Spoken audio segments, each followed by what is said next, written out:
All right, Shalom, Israel. This is the I.S.U.P.K. Started out in 1 West, 125th Street, Harlem, New York, under Commander Yahanna. You know what I'm saying? And what we do is we come out here to let blacks, Hispanics, and Native Indians know that they are the true Jews of the Bible. You know what I'm saying? We hold these classes to let our people know that they are the true Jews. Like, they are the people of the Bible, man. When you see people in the Bible, they're speaking about you. You know what I'm saying? So that's what we do. That's our mission. This is our job. You know what I'm saying? That's what we do. We got a heavy topic tonight. You know what I'm saying? It's talking about, what the medical institutions and the government has done to our people. You know what I'm saying? We've always been an experiment. You know what I'm saying? When it comes to these people, like, your oppressor look at you as an experiment. They don't look at you as a person or a people. You know what I'm saying? They look at you as an experiment. And we're gonna get into some of that tonight. You know what I'm saying? I got anybody who I got on the phone right now? Officer Kaziad. Officer Kaziad? Khan, sir.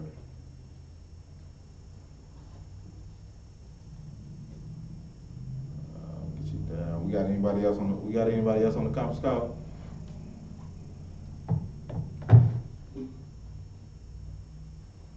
Alright, that's cool, that's fine. We're gonna go ahead and get into the topic, man. I want to go into my topic, but with it being Memorial Day, I gotta get into that. I gotta talk about this wicked ass holiday that the white man gave you, and y'all Negroes in the world, man, y'all want to celebrate that. You know what I'm saying?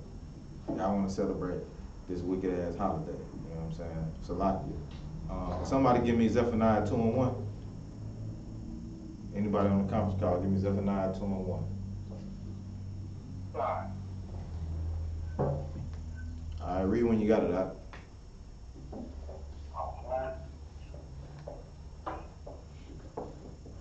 The book of Zephaniah, starting second.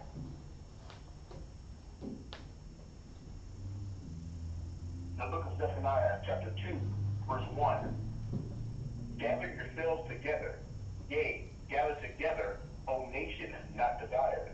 All right, man. So when they're saying gather yourself together, I mean, blacks, Hispanics, and Native Indians, they think gathering yourself together is, joining a gang. You know what I'm saying? That's not gathering together. You know what I'm saying? When you join a gang, you destroy your people. You know what I'm saying? That's not gathering together. You know what I'm saying? Gathering together. Go ahead. Shalom, Yahanna. Yeah, about you. Everything too wild with you? Yes, I ain't too wild. Just trying to get better now, right? Right. Right. I got one. I did kind of chimed in. I see you already on a heavy topic, about a gathering out there and stuff like that. And a lot of times, I know you about to get into it. We tend to gather ourselves on a lot of negativity instead of, a positive structure, which Most High, wanted us to. So I know you're going to get into it. So Damn right. Hey, we finna get into it, man, because, a lot of people think gathering yourself together is, like I said, joining a gang. You know what I'm saying? Or even, like, gathering yourself together is not joining your oppressor holidays, man, which most of our people, you know what I'm saying? If you're not in UPK, man, everybody out there celebrating today. You know what I'm saying? Memorial Day, which is the worship of the dead. You know what I'm saying? In this book that we follow, it tells you do not follow, like, you don't worship the dead. You know what I'm saying? You got your time to mourn, you can do whatever, you know what I'm saying? You can do what you do, but you don't worship the dead. You know what I'm saying? And that's what they out there doing right now. But they not worshiping the fallen that they have. You following your oppressor's fallen. You know what I'm saying? That's the history of it. We finna get into it though. You know what I'm saying? We're gonna get into it. So, you know what I'm saying? Gathering yourself together, man, is not joining a Black Panther party. You know what I'm saying? They not helping black folks, man. It's not even joining your Christian church. You know what I'm saying? They don't help people. What do they do for you? What has the Christian church done for our people anyway? You know what I'm saying? They ain't did nothing. They ain't did nothing for our people, man. So, you know what I'm saying? The good thing about the I.S.U.P.K is we teach you that you are, you know what I'm saying? We let our people know that they are the 12 lost tribes. You know what I'm saying? And we don't know that because we've been lied to constantly. We're always getting lied to. We never know who we are. You know what I'm saying? So, like somebody got something to say? Well, I'm just listening to you. Oh, okay. All right, so yeah, the Christian church, man, you can't do nothing in the Christian church, man, but sing songs and bang on tambourines. You know what I'm saying? You know what I'm saying? Read Zephaniah 2:1 for me again. Look at Zephaniah chapter 2, verse 1. Gather yourselves together. Yea, gather together, O nation not desired. Gather yourself together, man. Like, the Lord is talking to his people, man, and telling you to gather yourself together, man. The Chinese people do not have to gather themselves together. You know why? Because they got Chinese restaurants in your neighborhood selling you unlawful food. They selling you shrimp fried rice. You know what I'm saying? They selling you that. You know what I'm saying? You sisters in the school, man. When you go to get some hair, you gotta go to your oppressor, man, for them to sell you some hair that you already got. Go ahead. Yahanna. All right, we're going on out of wine. Go ahead. Right out, so here we know I watched the video of the sewer pack, you know, I'm talking about the trash can on Moab. Right. And they were boiling dogs and giving half the dogs to prepare them for meal time, you know what I'm saying, to feed the people so watching. Oh, wow. Oh, my goodness, man. That's what I'm saying, man. These people gather together to oppress you, man. That's why they got Chinese food. That's why they got Chinese restaurants in your neighborhood. You know what I'm saying? That's why they got hair salons in your neighborhood. You know what I'm saying? Nail salons. When you go to the nail salon, ladies, when you go to the nail salon, who docking on your feet? The Moabites. You know what I'm saying? Like, the Lord is telling us to gather together. They don't need to gather together. They already done gathered together to oppress you. You got these stinking ass Africans, man. They gather together. When you go to the flea market, man, who all in there? Stinking ass Africans selling you bootleg everything. You know what I'm saying? You go to the tire. Go ahead. You know, once again, what you bring out heavy about them gathering themselves together, because we know a particular time, and they continue to do it. You know, they do it with the United Nations. You know, they did it when they brought us over here during slavery. You know, they do it in all of their institutions where they come together with one consent to make sure that the name of Israel is no more. That's right. When they have come together. But we're supposed to come together to make sure that the name of Israel is. Right. Damn right, I don't want. You know what I'm saying? So, you got your Africans that they come together to oppress you. You know what I'm saying? They got your flea markets, your tire shops, and then if you go to these Arabs, man, look on every corner. They on every corner selling you bad gas, man. Bad gas. Every corner store you go to is an Arab in there, man. Ain't no your people not in there. You know what I'm saying? They selling you liquor, and then they have the audacity to sell you chicken, nigga. Salaki. They have the audacity to sell you chicken. When we the creators of the chicken, we fry the chicken the best. Right. Can't nobody fry chicken better than a black woman. But for the convenience of it, we run to these stores and get their chicken, man. They think they doing something, man. They ain't doing nothing, man.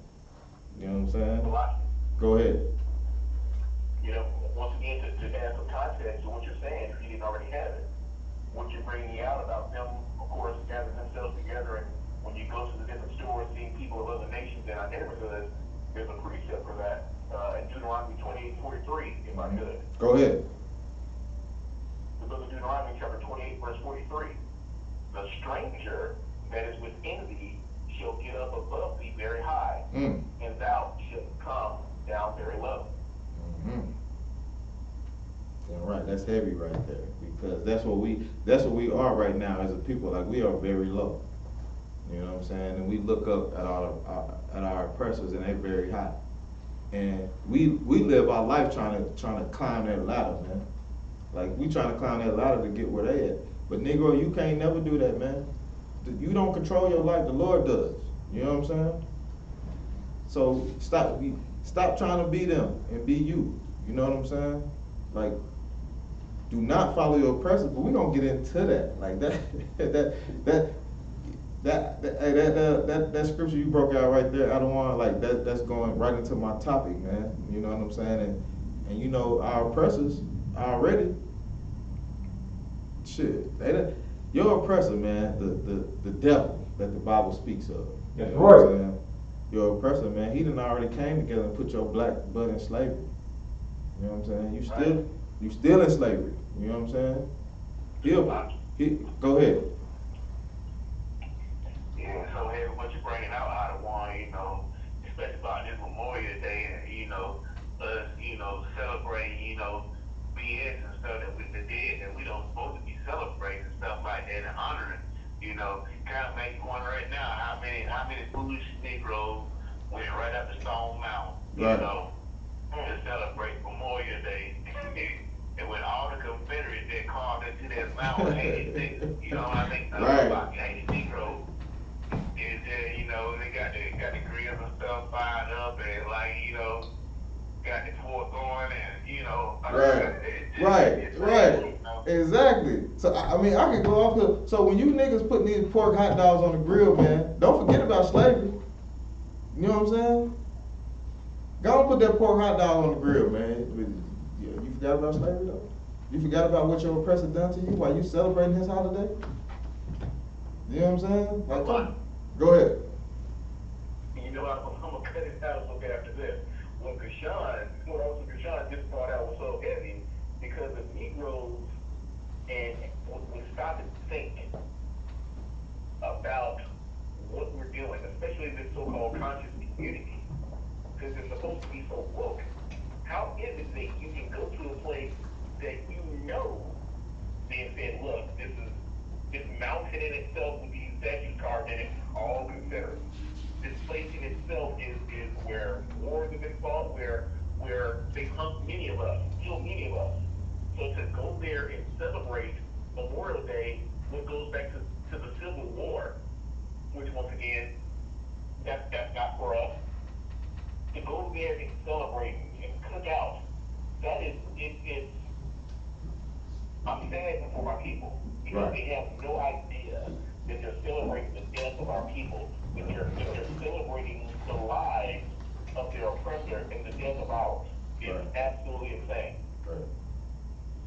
Right. I'm gonna get into a little history of that. I'm gonna take you all the way back to the Greek and the Roman time, to where this is where it actually came from, man. Your oppressor has always created these Negroes, man. Your oppressor has created every holiday that you celebrate. You know what I'm saying? If you're not in I.S.U.P.K, man, and you're not following these high holy days, your oppressor creates every day for you. Right. You know what I'm saying? That's what you celebrate. You know what I'm saying? I'm gonna take you back to the Grecian times and all that, and show you where they used to celebrate this. You know what I'm saying? I got this article right here. It's called "The UA Professor Says Memorial Day is Ancient History," and it goes into it says since 1866, Americans have marketed Memorial Day with cut flowers, somber grave sites, visits. But according to the University of Arkansas researcher, Memorial Day had in ages past were not always a solemn occasion. Ancient Greeks and Romans held public festivals and threw food into the tomb, says Dr. Donald Ingalls, professor of history. So when I read that, right, I was like, I see niggas go to the gravesite all the time, man, and pour liquor on the grave. You know what I'm saying? You learn that from your oppressor to do that. You know what I'm saying? You learn that from your oppressor. And it says, as with today, Memorial Day, were emotional event, days to remember loved ones, said Ingalls, but among the Greeks and Romans, they were also times of celebration, feasting, and dancing. The memorial holiday of Greece and Rome were called Anastera and Patronalia.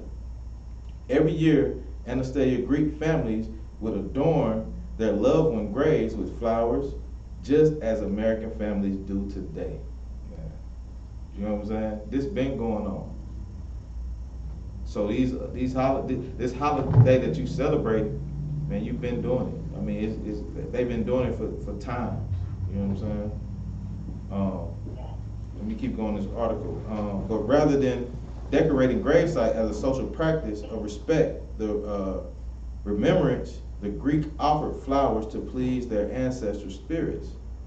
You know what I'm saying? And it gets crazy after this. You know what I'm saying? The Greeks felt that the deceased had a personal interest to see that they were still remembered among their families and the community, said Ingalls. Flowers were placed as evidence for the dead to know that they were honored. You know what I'm saying? That's Memorial Day. You know what I'm saying? The Romans had a different way of remembering the dead within their families. When a person died, a plaster of mold was applied to the face. The mold was used to carve a bust. The mold was used to carve a bust of the deceased. In subsequent funerals, the bust would be carried through the streets, escorting the new body to its resting place. Man, it's crazy. You know what I'm saying? Hey, partially because families lived on the land of their ancestors. Loved ones were considered participants in the family activities, even after their death. So they're celebrating the dead. That's against Israelite culture, man. We do not celebrate the dead. Each year, families would travel to local cemeteries and host an elaborate picnic on the grave of the deceased. You know what I'm saying? And okay, let me keep going. The departed loved ones was believed to participate in the feast. Often a chair was left empty to accommodate the spirit. So they put this chair out here thinking the spirit is gonna be. Go ahead, Adawan. Oh, they got like a city somewhere in Mexico. Like they bury the ones like the rich people. They bury their bodies inside their houses, and every their family members go inside their mansions. You know what I'm saying? Live in their mansion for a weekend, like a celebration. You know what I'm saying? While the bodies like under the ground or still in the mansion, That family was like, you know what I'm saying, visited. Like right. It's a city full of graves, pretty much. But I mean, if you look at it too, we do the same thing. You know what I'm saying? Kind of, sort of, because why you gotta put a nigga on the t-shirt? You know what I'm saying? It's the same thing. You ain't put him in the grave, but he's on the t-shirt. You know what I'm saying? And you celebrate that, you worship that brother on the t-shirt. Get what I'm saying? Well, it's kind of the same thing. So back into this article, it says accommodate the spirit, or food offerings were tossed into the tomb. Food, he dead, man. You gonna throw a food offering in there? Do you serve him or do you serve the Lord? This is a heathen custom. You know what I'm saying? Go ahead. If I may, our people, they gonna celebrate white folks regardless of what we say because they deal with Stockholm syndrome and post-traumatic slave disease. Damn right. With that. Go ahead. You giving food to the dead. You gotta eat homeless people. You know what I'm saying? Right. People out on the streets. Right. And you gonna feed somebody who cannot chew that food, and you got people out here starving need to chew that food. Right. Who's alive? Right. Man, that's so jacked up with the nation right now. That's crazy. That's what we dealing with. You know what I'm saying? So the food offerings were tossed into the tomb. Ingalls asserted that many of the graves gravities were equipped with special openings through which food or wine could be delivered to the dead. So, like I said, like I said earlier, like brothers, you know what I'm saying? You go to a gravesite, you start to pour out a little liquor. Man, that nigga can't. Come on, man. That brother can't drink that liquor. He gone, man.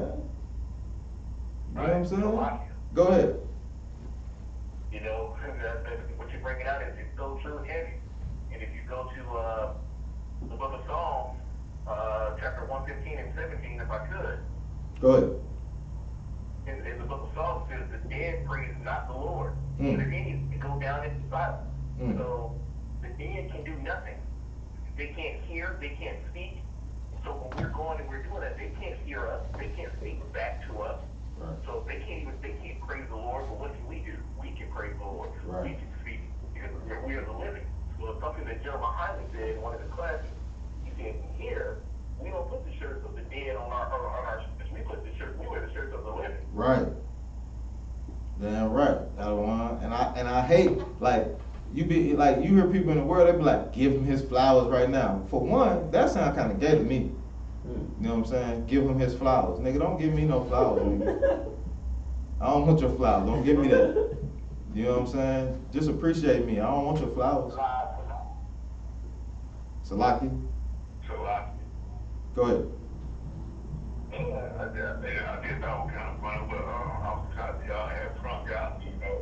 I know there's a culture in Indonesia. I think like every year, every 3 years, something like that, they dig up they dead and they dress them up and they down and talk to them and smoke cigarettes, you know, like that. It's a ritual. He just made me think about that. Like, so kind of funny. Wow, that's crazy. That's crazy right there. Go ahead. Hey, how about you? Yeah, how about you, my shop with that? Hey, I think what you bringing out also, man, because brothers, black folks now even further now. And if you know, they start putting brothers posted up in the funeral, like on motorcycles, in the corner, hanging out, and they have no party while this brother's dead, the brother's safe. Right. So I mean, what you bring out, man, the whole sacrilegious thing that we're celebrating the dead, it's just crazy. Like I said, it's not our custom at all. Right. Damn right, I want. Damn right. You know what I'm saying? Go ahead. Like if I say when I did just bring out one more thing, you know, especially like, you know, how our president gave us Martin Luther King Day, you know, we don't even have a holiday day for Christ, you know, like that just to celebrate, you know. And for us to have something like that, how we celebrate it, and, you know, it's totally against our custom. And it's sad that we have to, you know, take on our oppressive culture, you know what I'm saying? Take on, like you say, take on all his holidays. All the holidays that our people in the, you know, in the world celebrate is of our oppressor and not of the Most High. Right. Damn right, man. And it's crazy because it's hard to wake these niggas up out of this motherfucker, like Salaki. It's hard to wake these brothers up out of this damn dream they in. You know what I'm saying? Like, they think celebrating these holidays is good. You know what I'm saying? It means you know good. You know what I'm saying? We're gonna get it. I can go to Amos chapter 5 and verse 21. You know what I'm saying? What the Lord say, he despised your feast days, man. He despised that. We'll get into it. You know what I'm saying? Let me, somebody got something to say? What you just said is so heavy. And, you know, our people, they celebrate the holidays because, you know, they scared of the white man. Right. They won't tell you that broken and scared, fearful person will do what the oppressor say do. Right. So they don't, you know, continue to get their backbeat or get punished or whatever the hell, you know, just stand and get grace for the oppressor. Right. And then what a lot of our people do, they got to fear that white man, so they gonna do whatever he say, just not to the rail. But that shit don't work. That shit kill a nigga for life. Right. Damn right, Adawan. You damn right with that. You definitely hitting on a point right there. You know what I'm saying? You know, back into this article, it said the feasts were considered a public ritual, so the community knew whether your family was fulfilling its duty of the dead. You could be held responsible for the harm caused by malevolent ancestors, said Ingalls. As a result, it became a community effort to keep dead satisfied. They dead, man. How you gonna keep them satisfied? That's crazy, man. You know what I'm saying? Getting more to the article, it says these days, memorial ceremonies are not so much about satisfying the dead as they are about satisfying the living. You know what I'm saying? But in earlier times, communities have vested interest into keeping their loved ones honored and happy. You know what I'm saying? That's crazy to me. You get what I'm saying? So I'm gonna go into somebody can pull up Amos 5:21. If somebody can pull that for me real quick. Go ahead.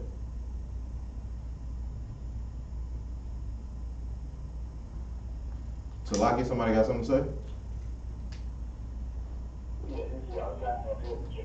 Hey, what's going on, young man? Desmond, everything too wild with you? Hey, it's good to hear from you, Op. It's good to hear from you. How you doing out there? Good to be here, brother. You doing good every day, man. All right, that's good to hear. That's good to hear. Hey, the water for checking in. You know what I'm saying? Somebody got the book of Amos chapter 5 and verse 21. All right, go ahead and read it when you got it. This is the book of Amos chapter 5 verse 21. I despise your feast days, and I will not spell in your solemn assembly. So this is the Lord saying, man, He hate and despise your feast days, man. So if you celebrating Memorial Day, the Lord said, read that again from the top. Go. This is the book of Amos, chapter 5, verse 21. I despise your feast days, and I will not smell in your solemn assembly. He hate and despise your feast days, man. The only reason blacks, Hispanics, and Native American people, Native Indian people celebrate this holiday is because it's what your oppressor taught you. You know what I'm saying? Before then, you was doing your own thing. You was following the high holy days. Before your oppressor came through and took over you and controlled you. You know what I'm saying? Just celebrating Memorial Day alone that's an abomination to the Lord. You know what I'm saying? That's an abomination. Then most of y'all out here, you gonna throw your pork hot dog on the grill. You know what I'm saying? Most of y'all, a lot of y'all probably doing fish fries, catfish fries and stuff like that. That's not of the Lord, man. That's an abomination to the Lord. You know what I'm saying? Now I know a lot of y'all, because I know when I used to be out in the world, y'all doing crab boils, popping crab, got the garlic butter popping all in your eye, all that. You know what I'm saying? That's not of the Lord, man. So like you, sir. Go ahead, sir. So the Memorial Day, the way that it even started out was just from a sister trying to just give some slaves a proper burial. That's it. And then the oppressor has turned it into what it is today. And then we're following what the oppressor has turned it into. We had an oppressor to get on TV last year and to basically let everybody know the real meaning of Memorial Day and how it all started. And as this oppressor was talking and telling and educating the people like how it all started from a black lady just trying to give some slaves a proper burial. Right. His mic was turned off as he was speaking, and come to find out, the person that ordered for the mic to be turned off so that people would not hear it was also a black lady whose husband had been in the military and was some type of lieutenant or something like that, and she felt that he worked hard in the military and she did not want it to, she didn't want the truth to come out, and she would rather celebrate her husband being whoever high ranking in the military, and so she didn't want the real truth to come out. So that was shocking to me that our own people had the mic turned off when an oppressor is standing there trying to tell or educate us the real meaning of Memorial Day. Right. But like you said, it's turned into what it is now because of the oppressor, and we are following that instead of learning about where it truly came from and how it truly started. Right. Which, that day is not of the Lord anyway. You know what I'm saying? So I'm gonna go into where it actually originated from when it came to America. But what I was doing was going and showing that the ancient Greece and all that, they've been doing that. This is their custom. You know what I'm saying? This is not our custom. It's just what we had to get accustomed to. You know what I'm saying? So the Lord said in Amos 5:21, man, I hate and despise your feast days. That's not of the Lord. You know what I'm saying? So let me get into, matter of fact, let me get into the article of what you just brought out. When Memorial Day actually happened in the United States. Nowadays, Memorial Day has honors veterans of all wars, but its roots are American deadliest conflict. The Civil War, approximately 620,000 soldiers died, but 2/3 from disease. The work of honoring the dead began right away over the country, and several American towns claim to be the birthplace of Memorial Day. Researchers have traced the earliest annual commemoration to women who laid flowers on soldiers' graves in the Civil War hospital town of Columbus, Mississippi. In April 1866, the historians, like the Pulitzer Prize winner David Blight, have tried to raise awareness of freed slaves who honored soldiers' graves a year earlier to make sure the story gets told. According to Blight's 2001 book, Race of a Union, the Civil War is an American memory of commemoration organized by freed slaves. And some white missionaries took place on May 1st, 1865 in Charleston, South Carolina, at a former planters racetrack where Confederates held captured Union soldiers during last year of the war. At least 257 prisoners died, many of disease, and were buried in unmarked graves. So black residents of Charleston decided to give them a proper burial. This is the actual Memorial Day. You know what I'm saying? Like the sister was bringing out earlier, you know what I'm saying? Like this is the actual Memorial Day. This is when it first started here in American times. I went back to the ancient times to show you like they've been doing it, but when it came over here, this is actually the time it happened. In approximately 10 days leading up to the event, roughly 24 African American Charlestonians reorganized the graves into rows and built a 10-foot wall, white fence around them. An archway overhead spelled out martyrs of the race course in black letters.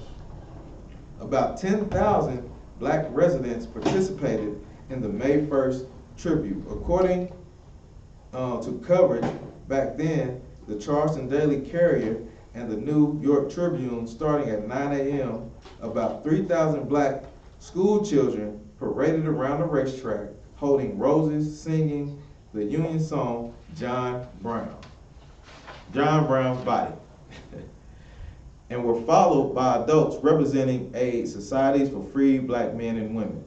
Black pastors, you know, the black pastors always got to get they got to have a hand in something. You know what I'm saying? Black pastors delivered sermons and led attendees in prayer and in the singing of spirituals, and there were picnics.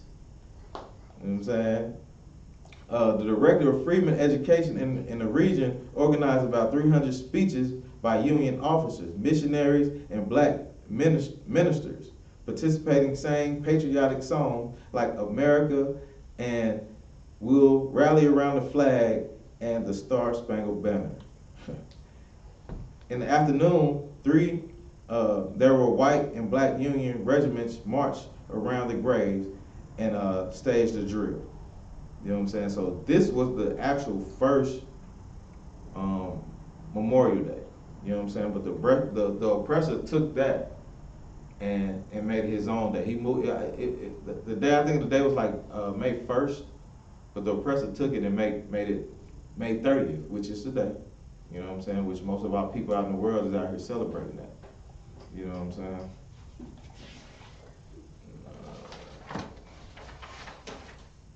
So you know what I'm saying? So that's actually the first Memorial Day. You know what I'm saying? But we're gonna get into these scriptures, man, and show you how the Lord do not care about that. He don't care about the holidays that you celebrate, man. Can somebody give me Proverbs 3:31?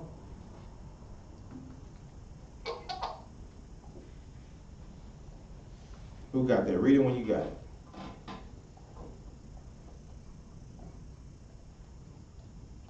what I'm saying? The Lord don't care about your holidays, man. He only care about the days that he gave you in the Bible. You know what I'm saying? And us in the I.S.U.P.K, we know those days, man. You go to any school in the I.S.U.P.K, man, we got these days on the wall. You know what I'm saying? You can't make no mistake. They on the wall. All you gotta do is look at it and say, man, this is the day we follow. We follow the Sabbath, the Passover, the Feast of Unleavened Bread, the Feast of First Fruits, Memorial Blowing of the Trumpets, the Day of Atonement, Feast of Tabernacles, you know what I'm saying? Feast of Dedication, Purim. Those are the high holy days of the Lord, man. You know what I'm saying? That's not in the Bible. Memorial Day is not in the Bible. Somebody got that Proverbs 3:31? Go ahead, read it for me.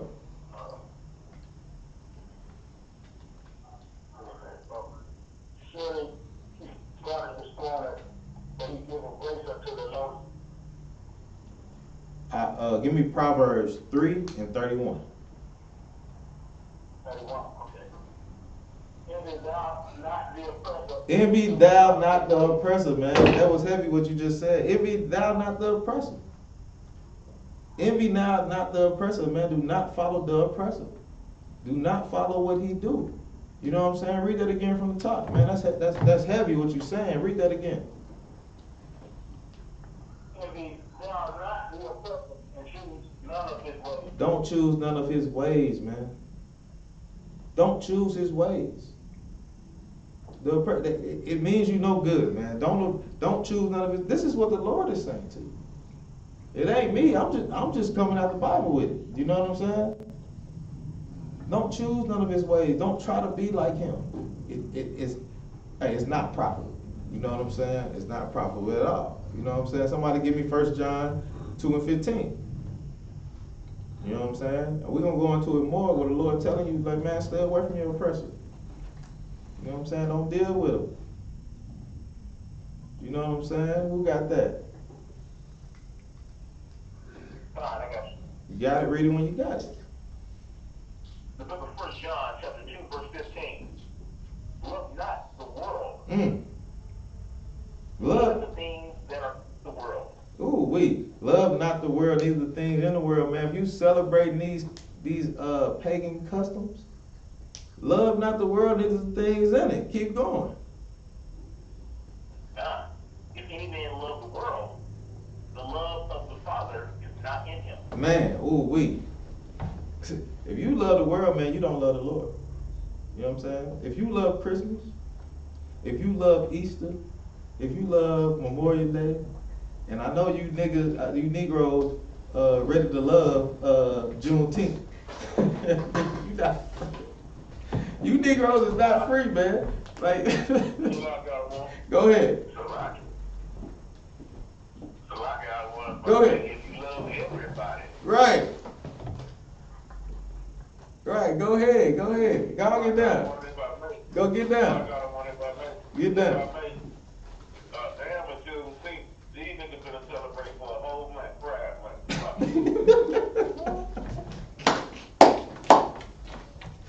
Right. Yeah, you know the awesome moral about that. They gonna celebrate Juneteenth, so called Emancipation Day. You supposed to be free from slavery, but about a couple of weeks later, you celebrate 4th of July. But if you celebrate the holiday while you were still enslaved. Right. Like what? Right. Exactly.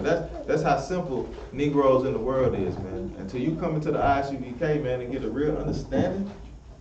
Like, you gonna get a real understanding when you come in here, man. You gonna get brainwashed, man.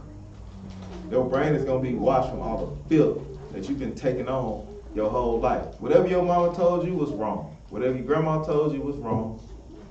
Whatever the white man told you was wrong. You ain't gonna have no common sense till you come into the I.S.U.P.K. Right. Simple as that.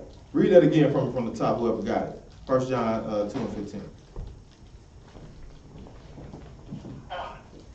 Love not the world, even the things that are in the world. If any man love the world, the love of the Father is not in him. Right. He's telling you right there, man. If you loving the world, if you doing things that's in the world, you don't love the Father, man. You don't love your Creator.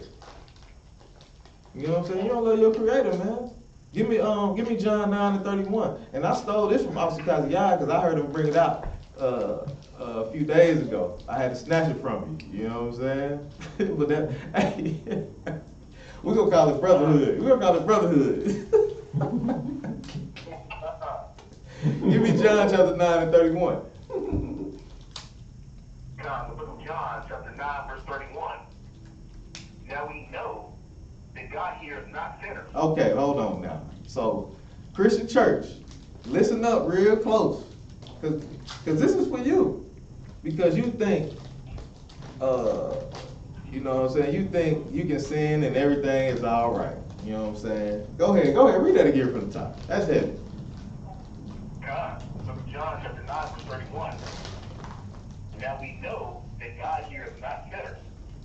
But if any man be a worshiper of God and doeth his will, him he heareth. Right. So the Lord telling you right there, if you sinning, he don't hear you, man. You can pray all you want to. You can cry your little heart out. Go ahead, cry your heart out, man. The Lord don't hear you. You know what I'm saying? Because you are a sinner. And he knows that he know your heart. He know you're a willful sinner. You gonna do it again. You're not gonna repent and not do it again. You're gonna say, man, Lord know my heart. You know what I'm saying? That's what a lot of drug dealers say, man. Right? Go ahead. Come on, Boss, I'll check it in. Okay. Good to hear from you, y'all. Everything too wild with you? Go on, sir. All right, good to go. We're gonna get into this. Article about some of the government. You know what I'm saying? If somebody could go ahead and pull Deuteronomy 17 and 15 for me and hold that. You know what I'm saying? I'm getting to this article a little bit. It says, what's his name? Woodrow Wilson. You know what I'm saying? It's one of our presidents, man. One of our presidents. I'm trying to see what. One of our presidents. It says Woodrow Wilson wrote, "The Reconstruction placed Southern white men under intolerable burden of government sustained by the votes of ignorant Negroes." So, you Negroes out here voting, man, and this is how they think about you. They've been thinking this about you for the longest. You are ignorant Negroes. That's why they can throw something in your face and you will go vote for them. You know what I'm saying? They tell you, we're going to give you a stimulus check. You will go vote for them just because you want some money. You know what I'm saying? You're an ignorant Negro. You know what I'm saying? And that those white men responded by forming the Ku Klux Klan. You know what I'm saying? The Klan is an invisible empire of the South, bound together to loose organization to protect the Southern country from some of the ugliest hazards of the time of the revolution. You know what I'm saying? This is why you're not supposed to vote, man. Somebody got Deuteronomy 17 and 15 for me.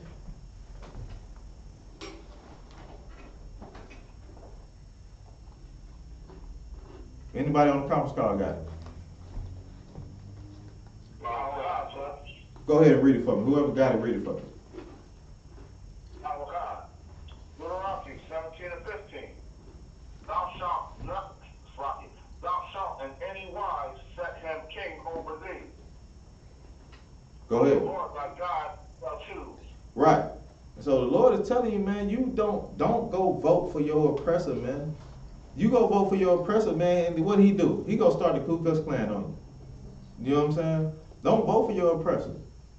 Don't deal with him. Voting is not your culture, man, unless the Lord put a king over you. Go ahead. It's so heavy because I was just talking to my mom about it about 3 days ago about vote, because they were doing, they were doing the early vote thing here 2 days ago. And I was telling Mama, like, all y'all trying to rush up that 3 y'all early vote. I said, Mama, at this point, child, why would you want to vote for the Ku Klux Klan? Right. And she had the nerve to tell me, if I want to vote for the Klan, let me vote for the Klan. Oh, God. I'm like, yeah, that is awful, awful, God. And I'm like, Mom, they call us a spook, and I'm like, I know you. You breaking up, They huh? call niggas spooks. Right. But they the one walking around here looking like ghosts, that's why. Right, exactly. I have to deal with that shit all the time. You know what I'm saying? Salakia. I get that, you get that text message. talking about you gonna vote, you gonna do this, man, I blaze on their ass every time. They delete me real quick. You know what I'm saying? I'm not voting, man. For what? Voting has never helped us as a people. You know what I'm saying? Voting has never helped us. Go ahead. I was on that text too about voting, and I let them know. I text them back. Hey, look, I'm an Israelite. Israelites, you don't vote. Right. Damn right. And all they can say, oh, well, thank you. We'll take you off the list. Like, okay, yeah, I bet you will. Right, right, exactly. You know what I'm saying? You better, while I blaze on your ass, you better delete me before I get it on. You know what I'm saying? Right. Go ahead. You know, it's so hypocritical. It's like the scriptures say, paraphrasing, a house divided should not stand. Y'all choose between Republicans and Democrats. Y'all keep the house divided. The White House ain't never tried to be a singular house. It always chose to be divided. Right. But they voted to divide system, think it's gonna stand. So Right. You absolutely right with that, man. You absolutely right. You know what I'm saying? Just to give go ahead. So watching, not to cut you off. Something that Officer Rashad said that was so heavy and it's heartbreaking is when he said that he was speaking to his mother, and his mother said, well, if I want to vote for the Klan, let me vote for the Klan. Understand that is the thought process of all, especially the old school generation, but of all blacks and Hispanics. If they want to do it, let them do it. That's their thought process. They want to just go ahead and do it because, number one, Stockholm syndrome. Number two, the scripture, I believe it's in Lamentation, where it says, we are waiting for people to help us. Right. And they're waiting, nothing is happening. Paraphrasing. Right. So to say, if I'm going to vote for the Klan, let me vote for the Klan, that's almost scary, because it's like you're challenging the Most High when you say that. Right. Although she's unaware of it. But it's heartbreaking, because that's how our people, especially our mothers and fathers, that's how they talk. And it hurts. That's what makes us want to go to war from our people, because it's like Christianity is that cause. Christianity is the reason why someone will say, if I want to vote for the Klan, let me vote for the Klan. Right. And that proves how destroyed our people are, man. To say that shit, like, why would you say that? Why? The only reason that you can say that is because you are destroyed as a people. You know what I'm saying? If I want to vote for the Klan, let me vote for the Klan. You mean to tell me that you want to vote for people that hung your people on trees, and that's okay with you? You get nothing back. You get nothing. You get nothing from it. You know what I'm saying? So, get back into this article. It's heavy. You know what I'm saying? Like, y'all brother bringing out some really good points. You know what I'm saying? And in this article, it says the blockbuster popularity of Woodrow Wilson led the white men to refund the KKK. So the KKK was getting refunded by this president. You know what I'm saying? Which flourished across the country in the 1920s. Wilson played an active role in promoting the ideology that led to the revival. You know what I'm saying? When Wilson entered office in 1913, he was the first Southerner to be the president since Reconstruction. His cabinet included several white Southerners who really had no idea how integrated the federal service was. You know what I'm saying? Wilson allowed the cabinet to do Wilson allowed his cabinet to do this despite protests by the civil rights activists like W.E.D. Du Bois and William Monroe Trotter, whom Wilson angrily threw out of the Oval Office during a 1914 meeting. You know what I'm saying? So these coons, they run a bit, just like niggas do today. Just like Negroes do today, man. You always running up to the white man trying to ask for something. And this is documented. They did this back in the day, and the white man kicked them out of the office. I don't want to hear that. You know what I'm saying? He don't want to hear that. He don't want to hear our plight. He don't want to hear nothing that we have to say. Because he don't care. He don't care about you. You know what I'm saying? He don't care.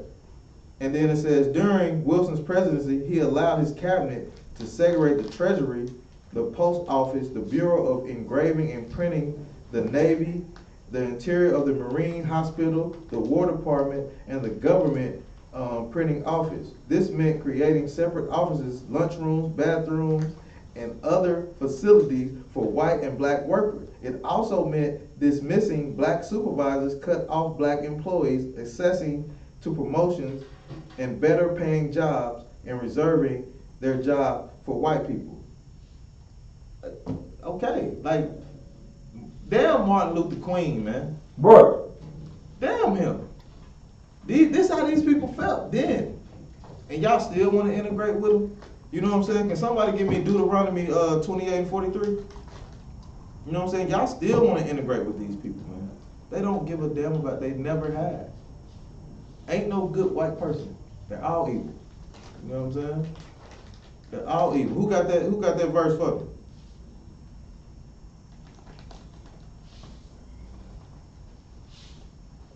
It's a lot. Hold on. 28 and 43, sir. Yeah, Book of Deuteronomy, chapter 28, verse 43. Book of Deuteronomy 28 and 43. The stranger that is within thee shall get up above thee very high. So the stranger gonna get. Go ahead, like you straight. The stranger gonna get up. He's above you already. He's taking everything that you have. You don't have nothing, black man, Hispanic, and Native Indian. He has gotten above you. Go ahead and read that. Read that again from the top, Bob. The stranger that is within thee shall get up above thee very high. Go ahead, keep going. And thou shalt come down very low. You are very low, Negro. You the lowest nigga on the totem pole right now. The lowest.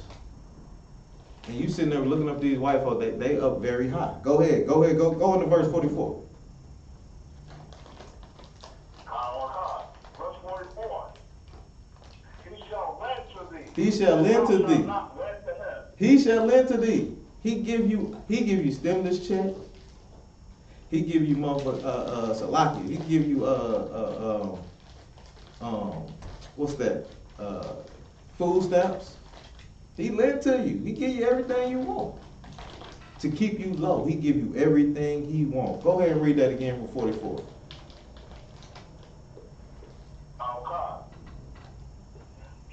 Verse 44. He shall lend to thee, and thou shalt not lend to him. Yeah, you can't lend nothing to him. You don't have nothing to offer that white man. You don't have nothing to offer your oppressor. What can you give him?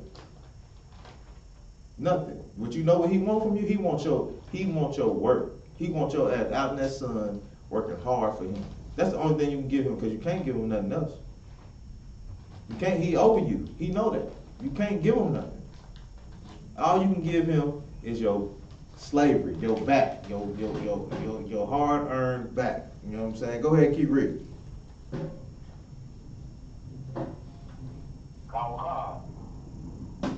He shall be the head, and thou shalt be the tail. Man, now if that don't sum it up for you, I don't know what to do.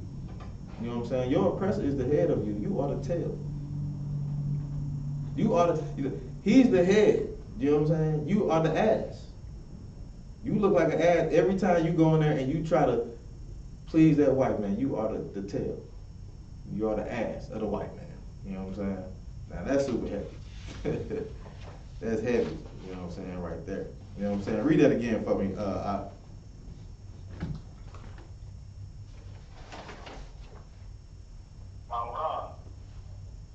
Deuteronomy 28 and 44. He shall lend to thee, and thou shalt not lend to him. He shall be the head, and thou shalt be the tail. Right. You know what I'm saying? That's self-explanatory right there, man. And that's the Most High. Like that's why he gave us his book, so we can. This is our knowledge right here. You know what I'm saying? Digging into these scriptures, this is our knowledge, man. So the next article I'm gonna go into, man, is talking about our native people. You know what I'm saying? Our native Indian brothers and sisters. You know what I'm saying? And it's going into how, you know, they did them. You know what I'm saying? Us in the I.S.U.P.K, man, we're gonna always speak up for Hispanics. Not only blacks, You know what I'm saying? We're gonna speak up for them, but we're gonna speak up for Hispanics and our native people. You know what I'm saying? Because we know that they are part of the 12 tribes, man. And they've been done, we've been done bad, but them natives been done worse, man. You gotta look at it like this whole country used to be ran with native Indians, man. How hard is it to find one now? They've been destroyed, you know what I'm saying? They've been destroyed. And it's records of them destroying us, you know what I'm saying? So this article I got right now is like, it says the U.S. identifies Native American boarding schools burial sites. And it says a first of its kind federal study of Native American boarding schools that over a century sought to assimilate indigenous children into white society. They've been trying to, assimilate niggas into white society. They trying to assimilate Mexican, Hispanics into white society. But they've been trying to do the native Indians for the longest. You know what I'm saying? More than 400 such schools that were supported by the U.S. government and more than 50 associated burial sites, a figure that could grow exponentially as research continues, man. So it's more schools that we don't even know about. You know what I'm saying? It says the number of schools that were known to have operated for 150 years starting in the early 19th century and coinciding with the removal of many tribes from their ancestral lands.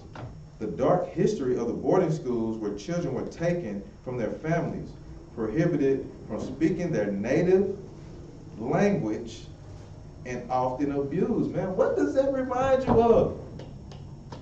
That reminds you of, for me, you know what I'm saying? If anybody got something to say, they can chime in, but for me, that reminds me of blacks getting off that slave ship and they beating the language out of us, man. They beating the I.S.U.P.K out of us.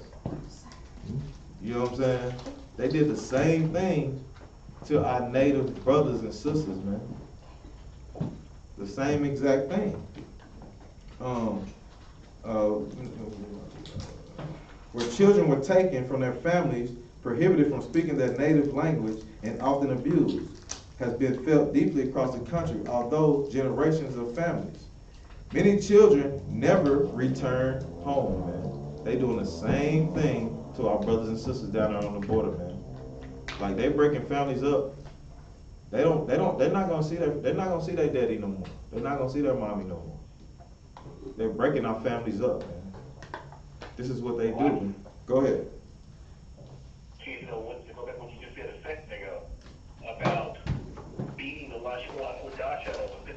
That's literally, not even figuratively, that's literally what they did. They beat the I.S.U.P.K out of them. Right. Yeah, right. Yep. Exactly. They did. Go ahead. I think they will make a heavy I.S.U.P.K t-shirt.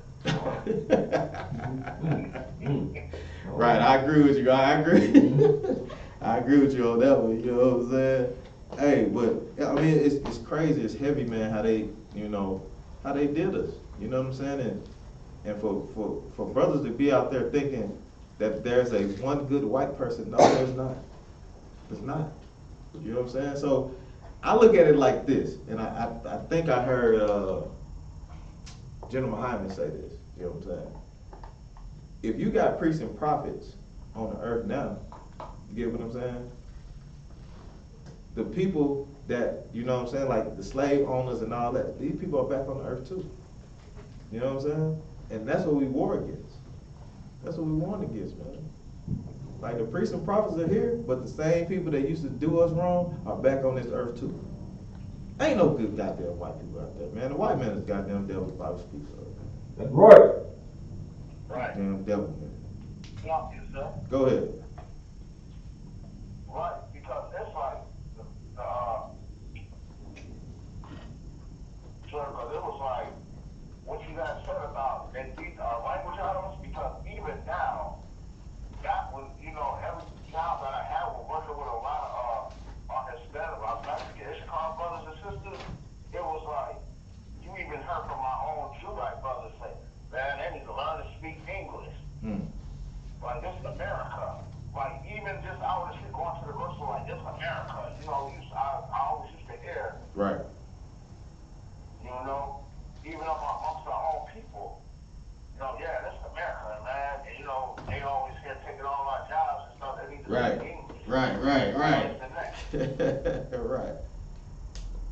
Yeah, right. Yep, I already know. I hear that shit all the time, man. You know what I'm saying? Like, these oppressors, man, they hate us, right? But when you go into a Mexican restaurant, who in there? The oppressors in there eating the Mexican. You want to send the Mexicans back to the border, but you want to eat their food. You know what I'm saying? You want to send a Negro back to Africa, but you in the soul food eating all the collard greens and all that. You know what I'm saying? Come on, man. Salaki, sir. Go ahead, sir.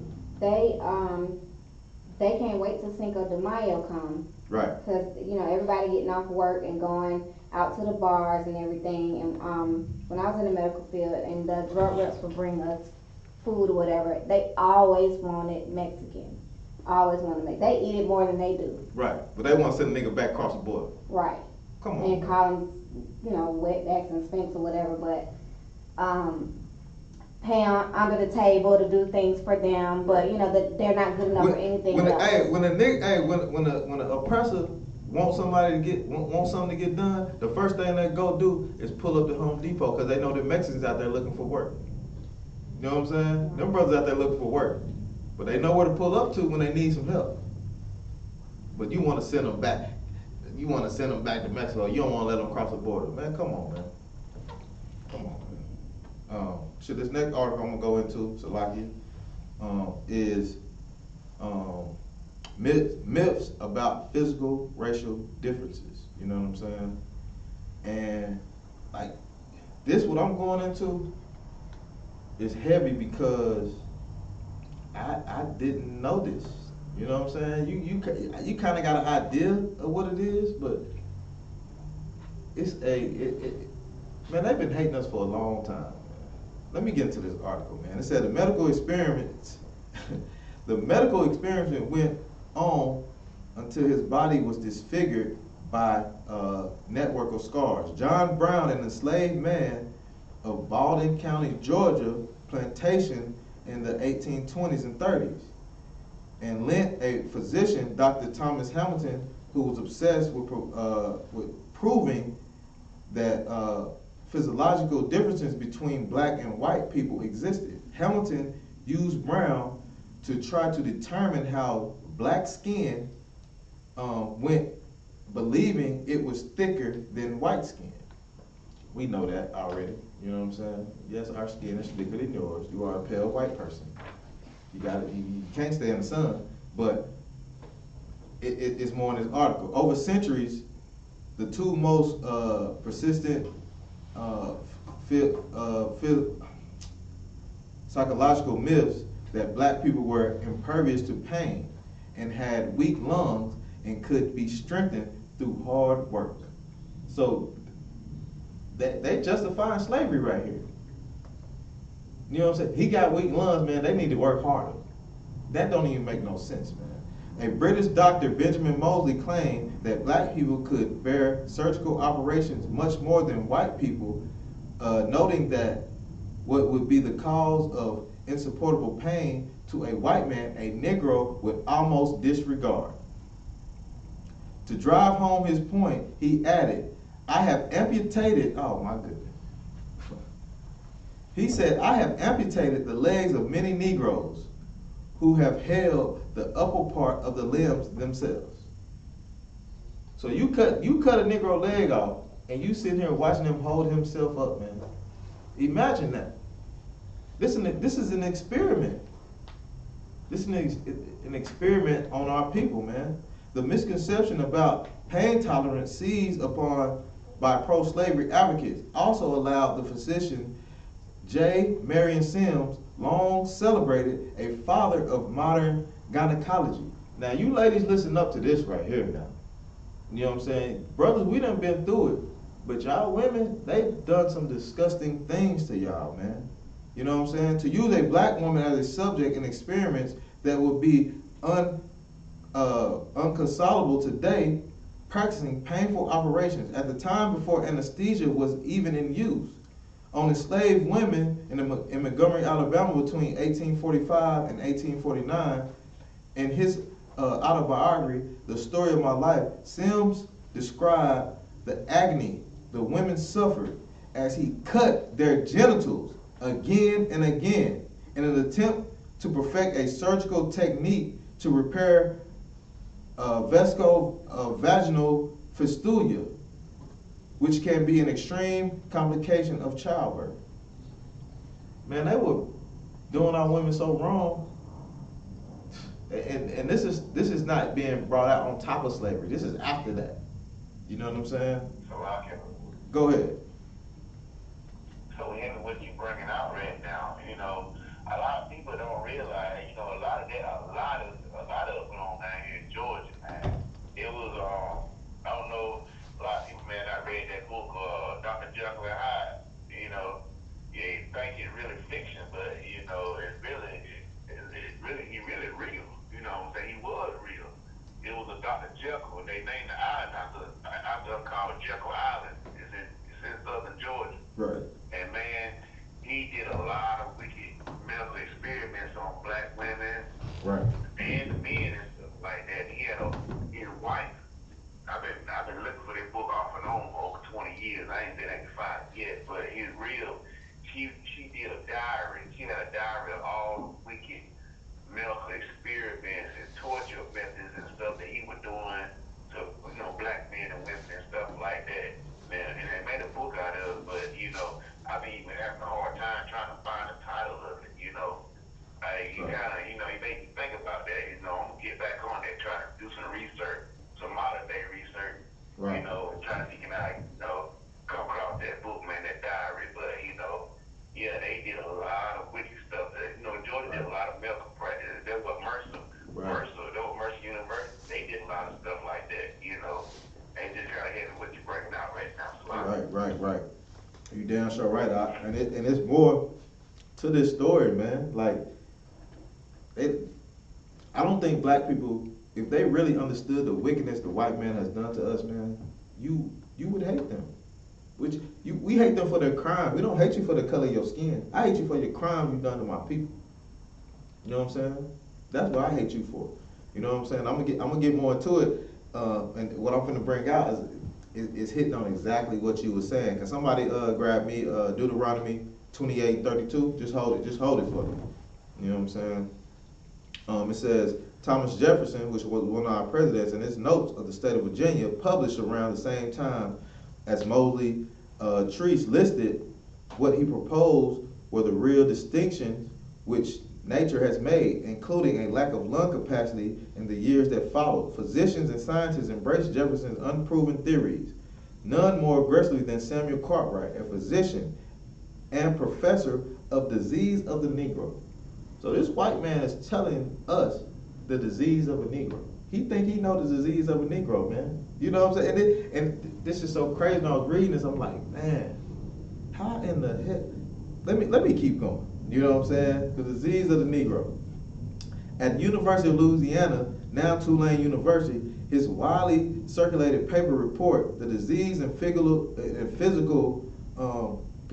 Peculiarities of the Negro Race, published in May 1851 issue of the New Orleans Medical and Surgical Journal, catalog supposed by physical differences between whites and blacks, including the claim that black people had lower lung capacity. Cartwright conveniently saw forced labor as a way to vitalize the blood and correct the problem. Most outrageous, Cartwright maintained the enslaved people were prone to disease of the mind called drapetomania, man. Have you ever heard, has anybody ever heard of it? Anybody ever heard of that disease? Go ahead.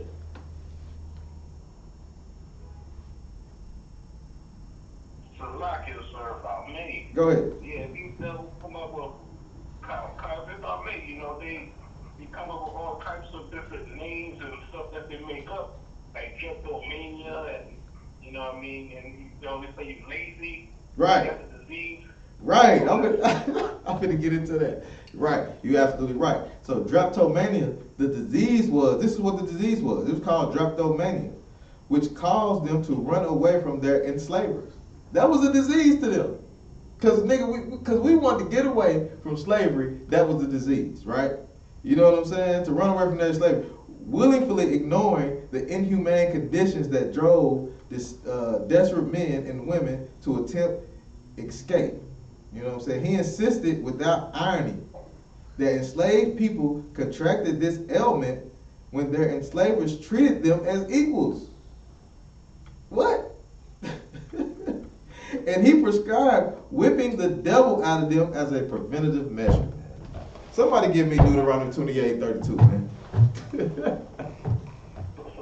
Go ahead. What was the name of that disease again? Drapetomania. Drapetomania. Drapetomania. Yeah, it was a disease because you wanted to get away from your oppressor. That it was a disease. That was a disease for us, man. Somebody give me Deuteronomy 28:32, man. I'm gonna go more into that because he diagnosed us with two diseases, two of them. You know what I'm saying? Who got Deuteronomy 28:32? Deuteronomy 28:32. Thy sons and thy daughters shall be given unto another people. Thy sons and thy daughters will be given unto another people, man. You are given to your oppressor. And this is what he does to us, man. Keep going.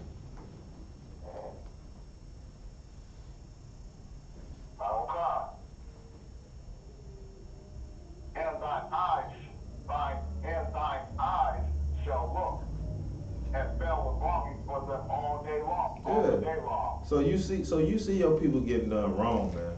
You see them getting done wrong, but there ain't nothing you can do. There's nothing you can do. You have no power to do anything. You know what I'm saying? Like, white ain't right. Just because the white man said it don't mean it's right. You know what I'm saying? Keep going. And there shall be no might in thine hands. And there shall be no might in thy hands, man. There's nothing that you can do. There's nothing you can do. You see it all day long, man, but there's nothing you can do. You sit back and watch these people in these medical institutions experiment on our people, man. You are an experiment, black, Hispanic, and Native Indian, man. You just an experiment. They don't even look at you as people. You just an experiment. You know what I'm saying? So how can you go into, you got to be careful when you go into these doctors and all that shit and all that stuff. You don't know what they're trying to do to you. You don't know. You only gonna know when you come to the I.S.U.P.K, man, and you know how to be aware. And you know how to watch. You know how to look. You know how to do this and do that. You know what I'm saying? If you in the world, man, these people are experimenting on you. They don't give a damn about you. You know what I'm saying? They trying to figure you out. Well, let's see, if we put this in him, what he do? You know what I'm saying? I can go to the Tuskegee experiment, and I know a lot of brothers already know about that. You know what I'm saying? But they did the Tuskegee experiment saying that they had bad blood. What's bad blood? How do you have bad blood? You know what I'm saying? How you have bad blood? But they were just doing an experiment on you. Go ahead. And they made a movie about it called Miss Geffler's Boy. And it's a hit movie if you know, if anybody out there would take time to watch it, you know, it's a real heavy movie, and they go into deep detail about how they psychologically did the nurses and stuff, about how they were treating us and how they wasn't treating us, and how they actually tricked the patient. They keep coming back and forth to get treatment. The so-called fake treatment. You know what? I wasn't even gonna get into it, but now that you brought it up, I gotta get into it because I didn't do my research on it. You know what I'm saying? I'm gonna hold this right here because I want to go back to the what is that name? Diacetylia Ethiopia. We're gonna go into that. But let's go into the Tuskegee experiment and what they did. You know what I'm saying? The goal was to observe. Go ahead. If I may piggyback off the shot, right? And on the interviews, they said the ones that was involved, the brothers that was involved, they said there wasn't even a black nurse that wasn't even there. It was all white doctors and all white nurses, sir. Yeah, it was, but they did have one black lady be their guinea, like she was like the white man always do. They gotta have a black person to bring in more black people.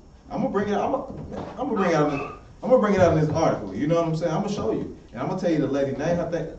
Let's get into it, man. The Tuskegee study. The goal was to observe the natural history of untreated syphilis in black populations, but the subjects were completely unaware and were instead told they were receiving treatment for bad blood, when in fact they received no treatment at all. You know what I'm saying? And it says starting in 1932, 600 African American men from Macon County, Alabama, were enlisted to partake in a scientific experiment on syphilis. The Tuskegee study of untreated syphilis in the Negro male was conducted by the United States Public Health Service, man. These are your medical institutions practicing shit on you. They've been doing it. They still doing it. Be aware when you go into these places, man. Like, man, Martin Luther King, man, he destroyed us, man. Now black people know what's going on with black people. White people don't know. They still experimenting on you. You know what I'm saying? The goal was to observe natural history and untreated syphilis in the black populations. But the subjects were unaware of this and were simply told they were receiving treatment for bad blood. Actually, they received no treatment at all. Even after penicillin was discovered as a safe and reliable cure of syphilis, the majority of men did not receive it. Man, somebody give me Psalms 55 and 21. Somebody give me Psalms 55 and 21, man, because they are the devil, man. These articles I'm bringing out, if you don't understand the white man is the devil, man, I don't know what else to do for you. You know what I'm saying? I don't know what else to do. They are the devil. Somebody got that verse for me?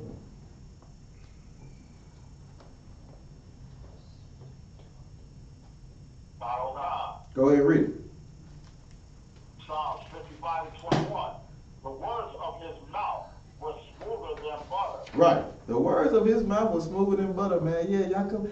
We're going to help you out. We're going to treat you. We're going to make you feel good. You know what I'm saying? The words of his mouth were smoother than butter, man. Keep reading.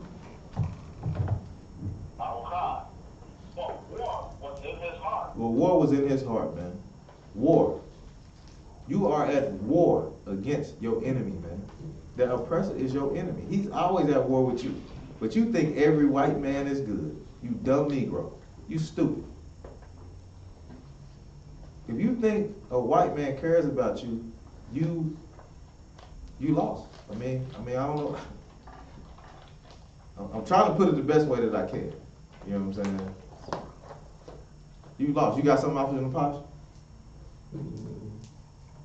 No. You to walk? Okay. So now going off what Officer Gashawn was saying.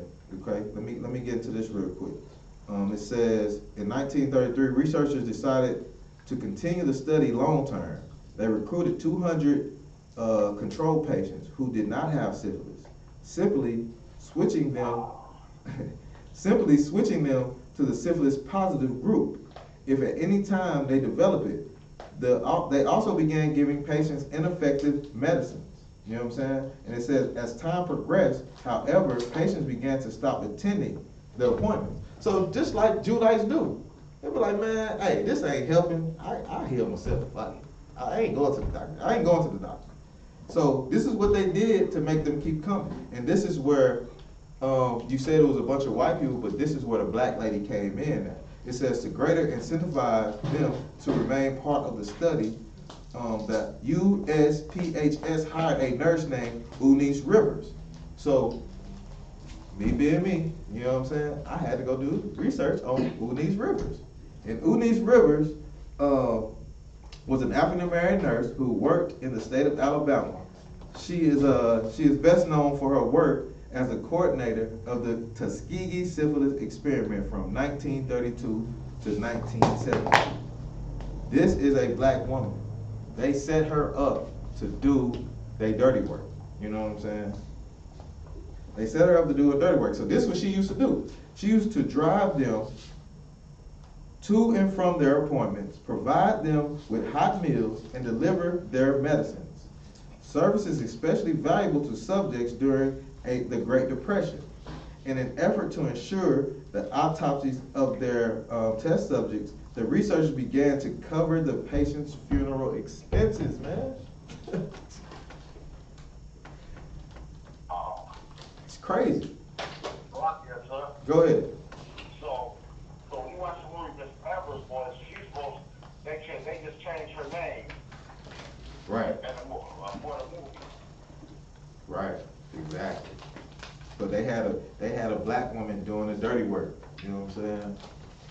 Like they always do, cause you know us, we black people. I mean, shit, you got a lady coming around and she trying to help out. We gon', all right, yeah, okay, we won't. You know what I'm saying? But you know, you got a devil coming around trying to get you be like, nah, can't do that. Nah, go ahead. So what you're saying is that the devil used Eve to do his dirty work against the black man. Right. Now, Yes.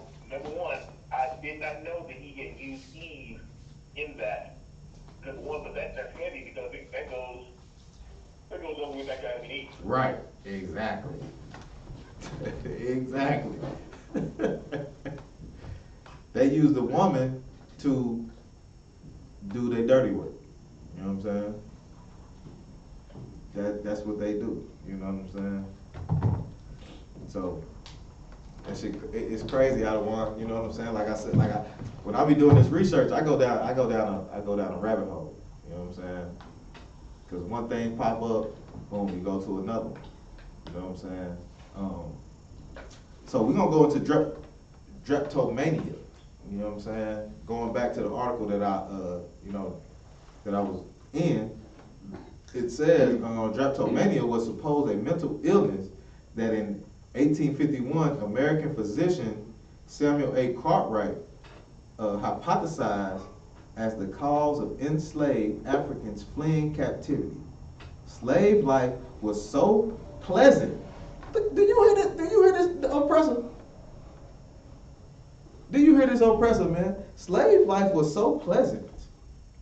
He said it was so pleasant. The official review was that only the mentally ill would want to run away.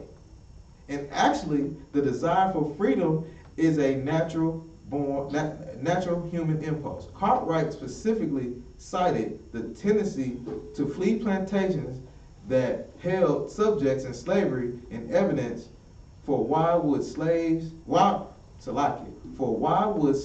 happy with their condition seek to flee? To these physicians, such people had a sick impervious to the natural order of things. Because we wanted to free, we wanted to get away from slavery, man. We had to have a mental condition. That's a mental condition? Because I want to be free.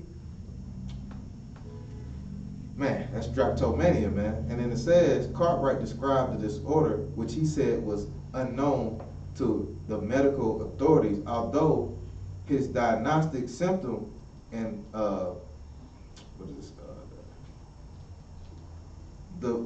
service is well known to our planters and overseers. In the paper delivered by the Medical Association of Louisiana that is widely printed, if I kindly, well fed and clothed, with fuel enough to keep a small fire burning at night, separated into families, each family having his own house, not permitted to run about at night to visit their neighbors, to receive visits, or use intoxicating liquors, and not overworked or exposed too much to the weather, they are very easily governed, more so than any other people in the world.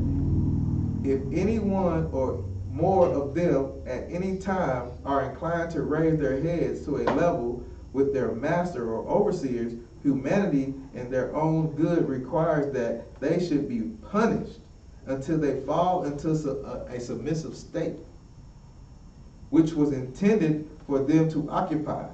They have only to be kept in that state and treated like children to prevent them and cure them from running away. Man, that's drapetomania. That was a disease that our ancestors were diagnosed with. You know what I'm saying? Because we want to run away and be free. You know what I'm saying? That's crazy to me. You know what I'm saying? It's crazy. Anybody got any questions? Blackman. Go ahead. You know, it's heavy what you're bringing out, because what this is further doing is just bringing out the wickedness of our oppressor, who truly is the goddamn devil that the Bible speaks of. That's right. So, when you think about this, if you go back some years, maybe 5, 6, 7 years, there was a young man, I have to give you a minute to remember his name, but there was a disease that was created for him. You see, the oppressor, this isn't new, where he just comes up with whatever fits his narrative. So there's a white boy a little oppressor white boy who was very well off. His family was very rich. And I believe he lived in Texas, if I'm not mistaken. He was drinking and driving. He ran into a family. I believe they were an Israelite family that he ran into, and I believe he killed the majority of them when he hit them. What they then did was charge him with a disease called affluenza, not influenza, Right. but affluenza. Right. And when they charged him with this, it basically wasn't even a charge. They said that he had affluenza. And what this meant was that he didn't know the difference between right and wrong, because his family was so well off, because they were so rich. He didn't know the difference between right or wrong, so they only gave him probation. They created a disease for him. They said he was too rich. So they said, okay, he has affluenza. So for him, he has disease for killing people. For us, we have a disease for not wanting to be killed. Right. Right. Exactly. That's perfect. That's perfect what you brought out of wine. And you know what I'm saying? It's crazy because he diagnosed us with another disease, man. Another disease. I can't say I'm gonna have to get a sister, one of the sisters help in here to say this word, because I can't say it. I ain't in the medical field. I don't know how they say it, but sis, can you read? What's that word?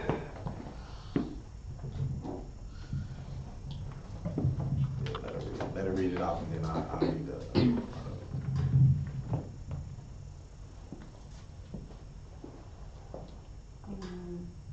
Diaesthesia Ethiopica. Yeah. Keep the mic, because you're going to have to say that again. I can't say that. Let me see it. All right. What is it again? Diaesthesia. I didn't see that. Let me see. Ethiopia. Ethiopica. Ethiopia. Okay. All right. So look, this is another disease that he diagnosed us with, and this is crazy. You know what I'm saying? He said was an alleged mental illness described by American physician Samuel A. Cartwright in 1851, which proposed a theory for the cause of laziness among slaves. Man, you've been diagnosed, nigga.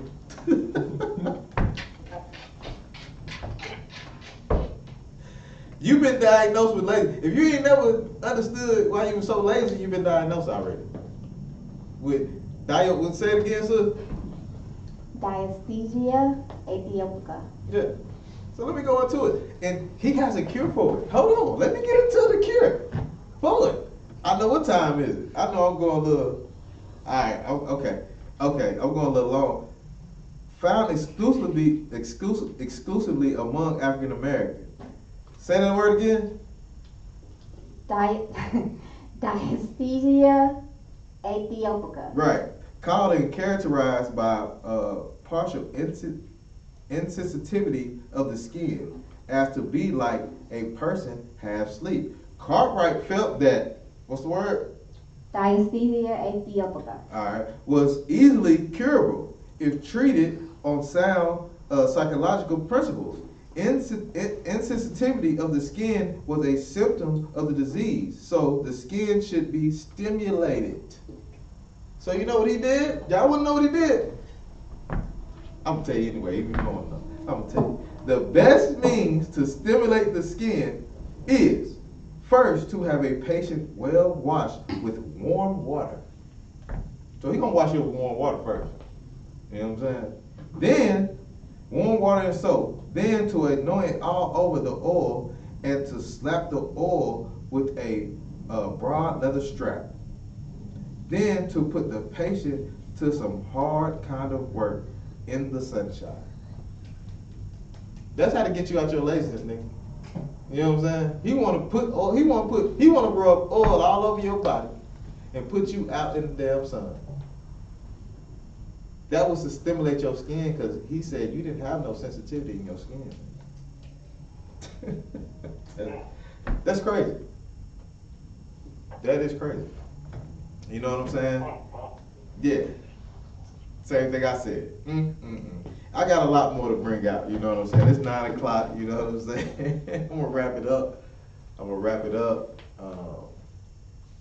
You know what I'm saying? I'm gonna wrap it up. Anybody got any questions? Go ahead, sis. What you got? Go ahead, Alma.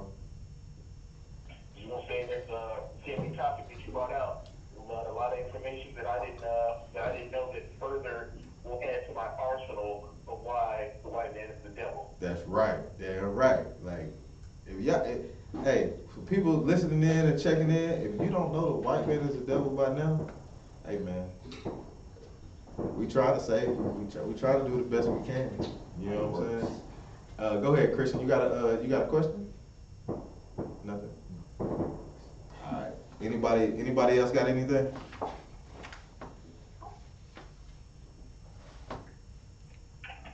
All right. With that, I'm gonna pass the class off to Precinct Officer Napashkaya.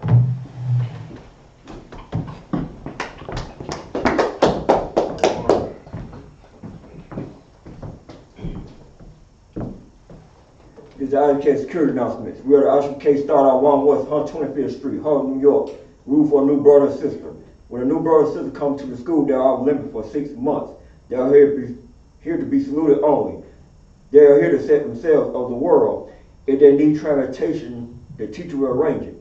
After 6 months, if a brother or sister has an interest in a particular person, he or she must give permission from the head to speak to a brother or sister. There is another 6 months in which the brother and sister will court each other.